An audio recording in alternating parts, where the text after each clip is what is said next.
بسم الله الرحمن الرحيم يا بني إسرائيل اذكروا نعمتي التي أنعمت عليكم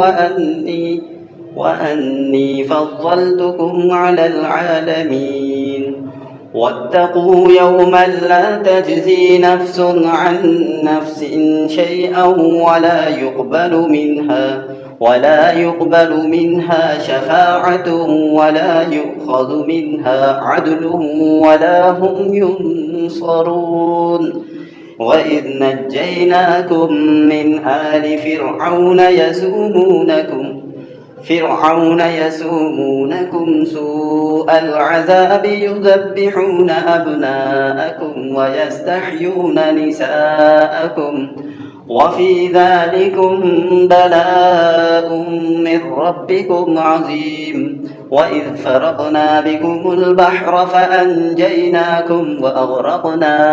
آل فرعون وأنتم تنظرون وإذ واعدنا موسى 40 ليلة ثم اتخذتم العجل من بعده وأنتم ظالمون ثم عفونا عنكم من بعد ذلك لعلكم تشكرون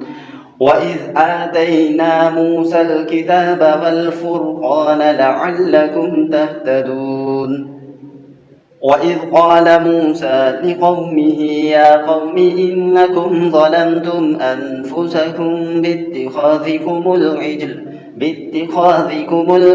فتوبوا إلى بارئكم فاقتلوا أنفسكم ذلكم خير لكم عند بارئكم فتاب عليكم إنه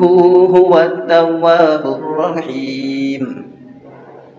وإذ قلتم يا موسى لن نؤمن لك حتى نرى الله جهرة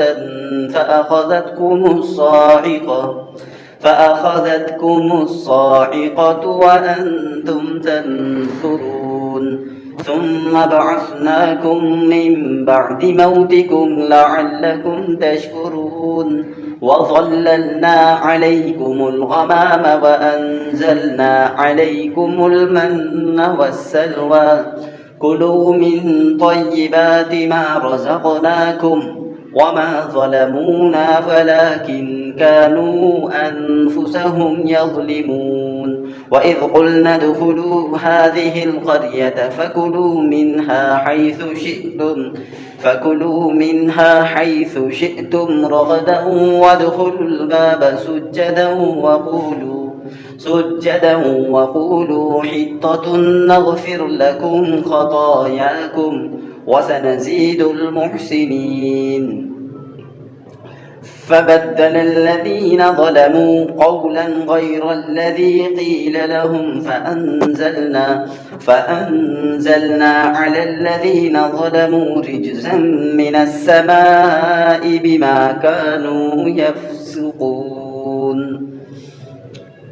Surah Baqra Ruko 6 complete.